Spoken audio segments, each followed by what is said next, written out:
Hi friends, எப்படி இருக்கீங்க?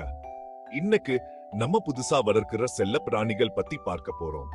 நாய், பூனை மட்டும் இல்லாம் இப்போ எலிகளும் செல்ல பிராணிகளா ஃபேமஸ் ஆகுதுங்க. ஆமாங்க, சின்ன சின்ன எலிகள் பாசமா இருக்கும். வீட்டுக்குள்ளேயே வளர்க்கலாம். வெளியே சுட்டிட்டு போக வேண்டிய அவசியமும் இல்லை. நம்ம பிஸியான வாழ்க்கைக்கு ரொம்ப ஹெச்சு. எலிகள் ரொம்ப சுறுசுறுப்பா இருக்கும். அவங்களுக்கு விளையாட ரொம்ப பிடிக்கும். சின்ன சின்ன விளையாட்டு பொருட்கள் கொடுத்தா அவங்க ரொம்ப சந்தோஷமா இருக்கும். எலிகளை பராமரிக்க ரொம்ப சுலபம். அவங்களுக்கு சுத்தமான இடம், நல்ல உணவு கொடுத்தா போதும். அவங்களுக்கு ஆரோக்கியமான உணவு கொடுத்தா அவங்க நல்ல ஆரோக்கியமா இருக்கும். எலிகள் ரொம்ப பாசமா இருக்கும். அவங்க நம்மோட ரொம்ப பாண்ட் ஆக்கிடுவாங்க. நம்ம வாழ்க்கையிலே ஒரு தோழனாக இருக்கும். எலிகளை வளர்க்கும் அனுபவம் ரொம்ப யூனிக் அண்ட் ரிவார்டிங். சோ நீங்க ஒரு புது செல்ல பிராணி யோசிச்சா எலிகளை ட்ரை பண்ணுங்க. இந்தியாவில் ஹேம்ஸ்டர், கினி பன் மாதிரி எலிகளை வளர்க்கலாம். ஹேம்ஸ்டர் ரொம்ப சின்னதா இருக்கும்.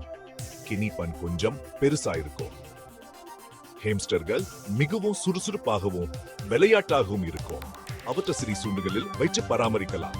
கினி பன்கள் சற்று பெரியவை, ஆனா அவற்றும் நல்ல செல்ல பிராணிகளா இருக்கும். அவற்றுக்கு அதிக பராமரிப்பு தேவைப்படாது. இந்த எலிகள் இரண்டும் குழந்தைகளுக்கும் பெரியவர்களுக்கும் பிடிக்கும். அவற்றின் நடத்தை மிகவும் ஆர்வமூட்டும்.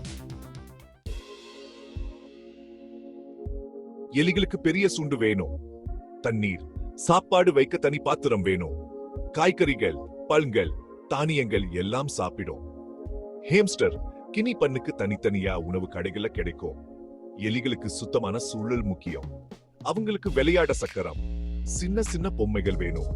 தினமும் தண்ணீர் மாத்தணும். சாப்பாடு சுத்தமா இருக்கணும். எலிகளுக்கு ஆரோக்கியமான உணவு கொடுத்தா அவங்க நலமா இருக்கும். எலிகளுக்கு காய்கறிகள், பழங்கள், தானியங்கள் மற்றும் சிறிய அளவு புரதம் கொடுக்கலாம். எலிகளுக்கு சுத்தமான சூழல் முக்கியம். அவங்களுக்கு விளையாட சக்கரம், சின்ன சின்ன பொம்மைகள் வேணும். தினமும் தண்ணீர் மாத்தணும். சாப்பாடு சுத்தமா இருக்கணும். எலிகள் ரொம்ப புத்திசாலிங்க. நம்மளை எளிதா புரிஞ்சுக்கும். சுப்பிட்டா வரும். அமைதியானவை. அதிகமா சத்தம் போடாது. அதனா அபார்ட்மெண்ட்ல சூட வளர்க்கலாம். எலிகளை வளர்க்க அதிக செலவு இல்லை, அதிக வேலையும் இல்லை. நல்ல நண்பர்களா இருக்கும். விளையாடுறது ரொம்ப சந்தோஷமா இருக்கும். எலிகள் அருமையான செல்ல பிராணிகள். பாசமா, அன்பான நண்பர்களா இருக்கும். வாழ்க்கையில மகிழ்ச்சியை கொடுக்கும்.